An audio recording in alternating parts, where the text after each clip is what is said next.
kid from the bush who grew into a legend in his own lunchtime, former SAS soldier Michael J. Malone has seen it all. This is Never Die Wondering, Mick Malone in his own words, hosted by the man himself, Mick Malone, along with Toby Malone, as they examine this long, storied career in the Australian Special Forces. Join us each week for behind-the-scenes insight, exclusive readings, and brutally honest truths from a true original. Welcome to Never Die Wondering.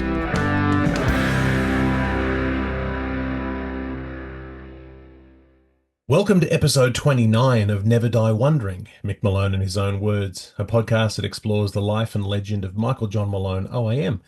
My name is Toby Malone, Mick's son and co-host of this podcast series, joined by the man whose name is in the title, Mick Malone. Hey, Dad. Hey, Tobes, how are you, mate? I'm good. How are you? I'm pretty good. Good. The lungs are a bit poor. Yeah, well, I mean, you're sort of getting to that point where, the body starts fighting back a little bit. And, you've had a tough couple of weeks with, yet more great mates succumbing Oh, to their four in 2 weeks. 4 and 2 weeks. Yeah, really, really tough. And a lot of names that we talk about in this podcast are blokes who we've lost. Maybe most significantly recently being Paul Callahan, Yeah, who was your best man at your wedding and had a really tough go of it the last few years. So rest in peace, Paul. He yeah. had a very very colourful life, that fella. Didn't he what? Yeah, yeah, yeah. But a great career in the SAS and then a great career in the police force. Hmm. So yeah, so Yeah, it's we visited his widow the other day. Dropped in to say good day and dropped her off a book and got out of there pretty quickly. well, it's nice to be able to remember blokes like that, or remember how they were uh, Yeah. when they were in their peak of fighting health, Hmm. in their 20s and out in the bush and doing all this stuff that we're reading about. So yeah, plenty Yeah. of yeah, it's nice to be able to revisit that in amongst the times when you're hearing all this bad news every which way. So Yeah. yeah, so just wanted to start off today by, and so obviously this episode's coming out a little bit later, and so Paul passed away in October of 2025. This episode's coming out a few months after that, but yeah, we just wanted to pay tribute to Paul and to the other blokes that we lost recently, Kiwi Boville, Yeah. who is another guy who is mentioned often throughout Two Ranks on the Road. Unkillable. Right. Yeah, it's yeah, it took a lot to get him in the end. Ah, mate. Anywho, Yeah. So last episode we talked about it was called Fun and Games and lots of fun stuff happening around Nui Dat. And we're sort of getting back into the sharp end of your experience here. Today we're reading a very short chapter called Duty Driver. Where we're going to be we're going to recount a very interesting story regarding the Beast, Reg Beasley. mate.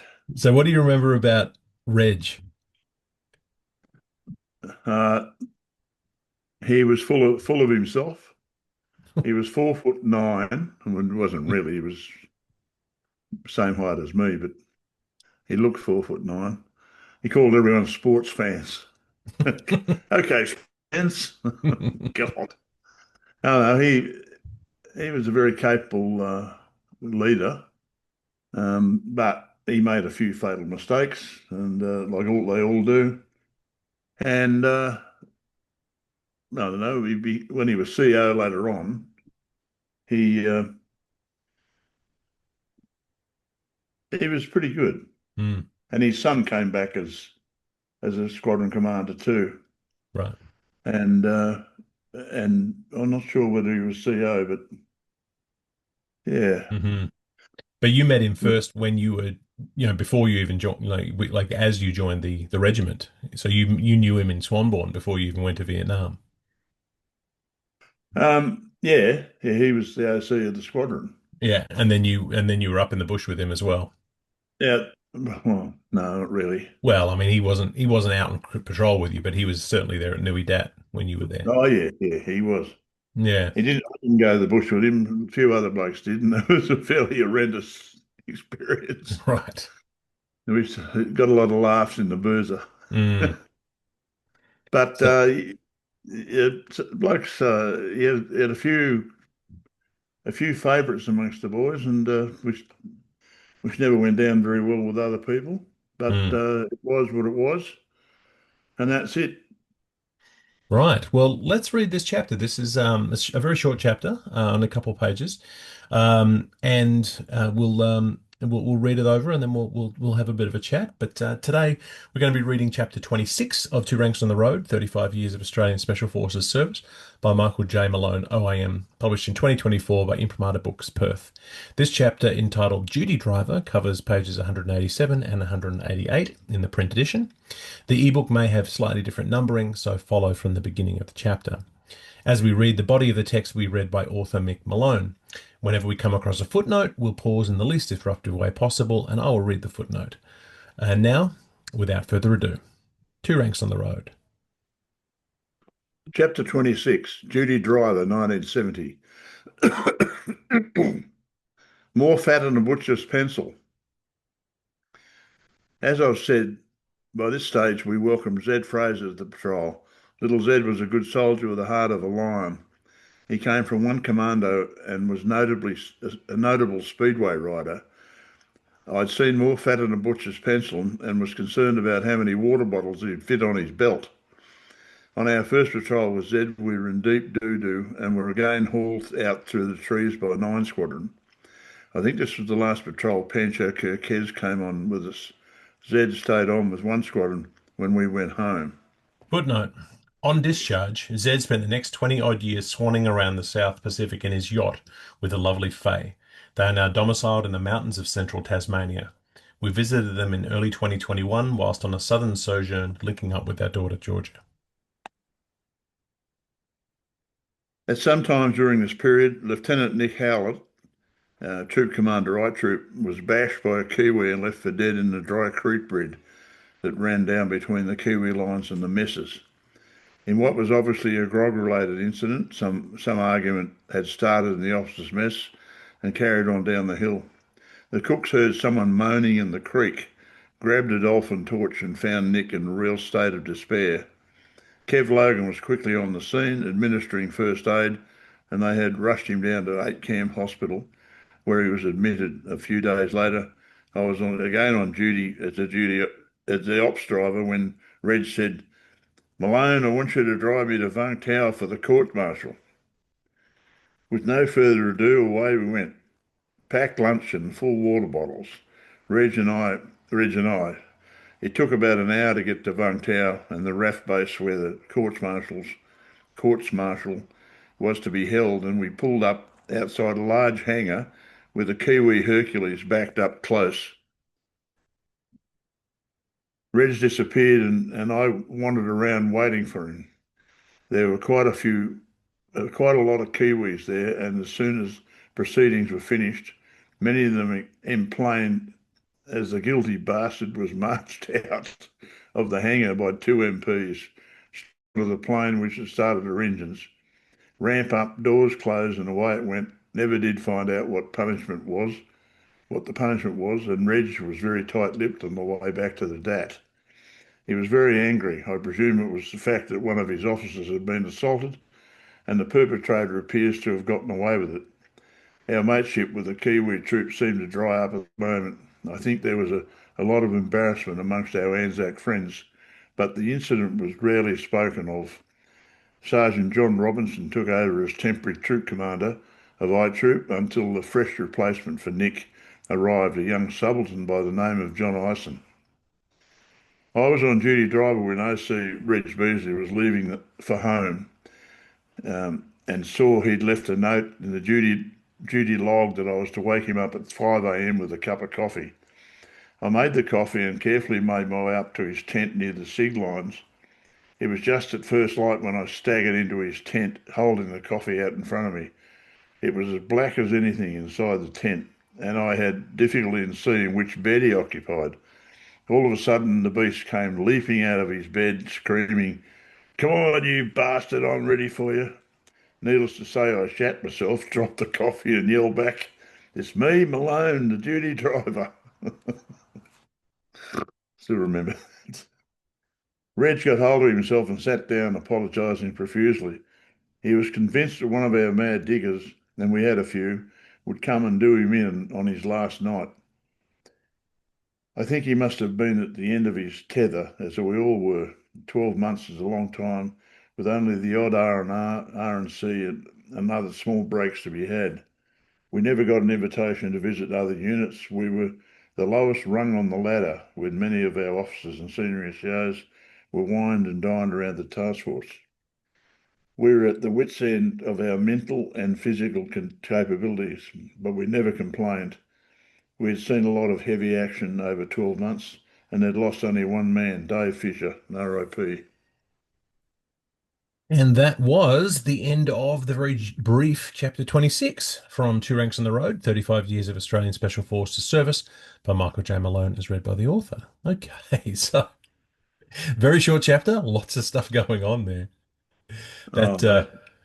yeah, I mean, that second story about Reg feeling like he was going to be done in by one of the blokes. he, he probably deserved it. Yeah, it's an interesting one. What do you think? Why do you think that? I mean, is it just because Uh, of the way? he treated us a little bit offhandedly. The diggers were nothing but something on the bottom of his shoe, old Reg. Hmm, Um, whereas the senior COs and the officers were treated royally. We were nobodies. And Reg used to make it painfully obvious all the time that we were nobodies and looked down his nose at us, even though it was difficult because he was so short. But there was a real, I think I'll talk about it later, but a real thing about drinking beer in the lines. right. He couldn't do it. Hmm. And but he changed that by his own impulse. But anyway, we'll get to that later. But I suppose there's I mean, there was the previous two squadron were in Nui Dat the year before, and had left the lines in all sorts of state of disarray that you've discovered when you got there. And so, I mean, Yeah. maybe it had something to do with needing to have some kind of discipline to make sure that there was things stayed in order. Yeah, we had fair discipline. We had fairly tough sergeants. Um, our officer was a little bit, "How's your father?" But that's beside the point. Hmm. Uh, the senior NCOs ran the show, actually. They always had done an SAS, which the officers' mess tried very hard to change it later under Smethurst. But it always was and always is, and I think it's still the same today. Mm, Even though they try very hard today to make sure the senior NCOs don't get over themselves, as it were. right. And so you talk about a couple of examples in this chapter of being a duty driver, of getting out and having to. So was this on some kind of rotation, or people took turns being on? Yeah, each troop they had to do mess duties, duty driver, ops driver, and general dog's body in the headquarters. Hmm, So when we were on duties for a week, we never went to the bush. So we manned all those things.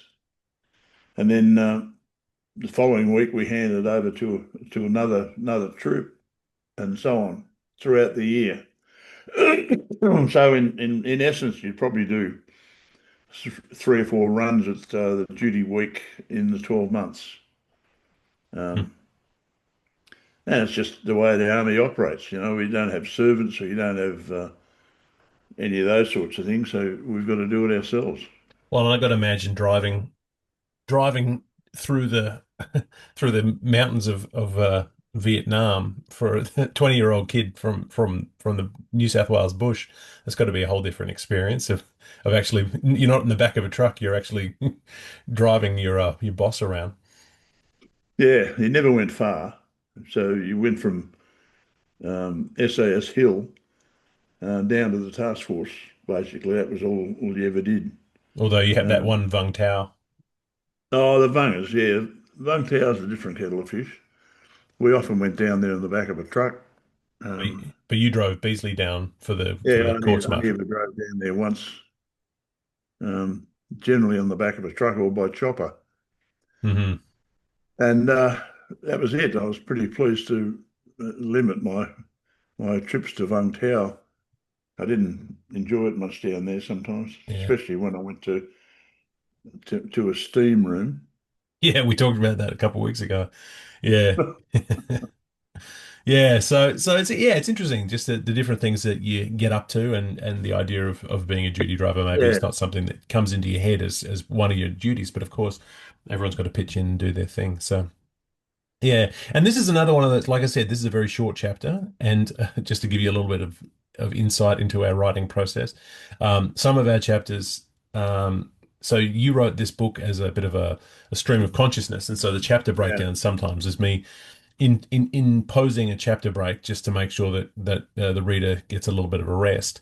And then sometimes we get a short chapter. We saw it with the Dave Fisher chapter, and we saw it with this one. And I'd say to you, "Kay, can you write a little bit more?" And you'd say, "No." I say, "Could you write me a couple more pages just so we have something?" And you'd say, "No." And in the end, it just I give up and throw my hands up, and then we have a two-page chapter. So a short episode this week. Uh, do you ever read back over any of these chapters and think, oh, I could have put that story in, or there was an extra thing I missed. Not really. I read back over it every so often, but mainly looking up what I've said about different blokes. Yeah, But no, I don't want to change anything. I'm quite happy with the way it came out. yeah. No, fair enough. Um, But I the guess stream of consciousness is how I operate. it's just to explain to the reader why there's sometimes there are 12-page chapters and sometimes one of them have 1.5 pages. And it's Yeah, mostly yeah. mostly just because I couldn't get any more out of you, or at least I just thought that's not the battle I want to fight. So I'm just Well, if I've got nothing to say, there's no point in just yeah. keep. Well, it's also very tricky because I'm in Canada, so I'm a long way away. So I don't Yeah. really, I can't, come around there and grab you by the ear. So you, you, you sort of do. yeah. You're very cruel wretch. But look what's generated this lovely book. So, all right. So that is all the time we have this week for Never Die Wondering. So join us next week for the next installment and our explanation of Mick Malone's career as we get into the 27th chapter of the book itself, titled Hair Parting. If you have a copy of Two Ranks, read along with us. I've been Toby Malone, and thank you to Mick Malone for diligently joining me on this journey. Been my pleasure, mate. All right. See you next time. Yes. And there it is. This has been Never Die Wondering, Mick Malone in his own words.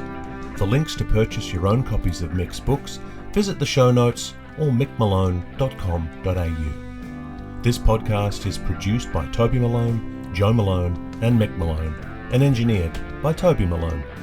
Theme music is The Happy Wanderer, the official SAS march, as reimagined by Cormac Malone and Meg Logue Malone. Yes, this is a family affair. This is a GM production in association with Imprimatur Books.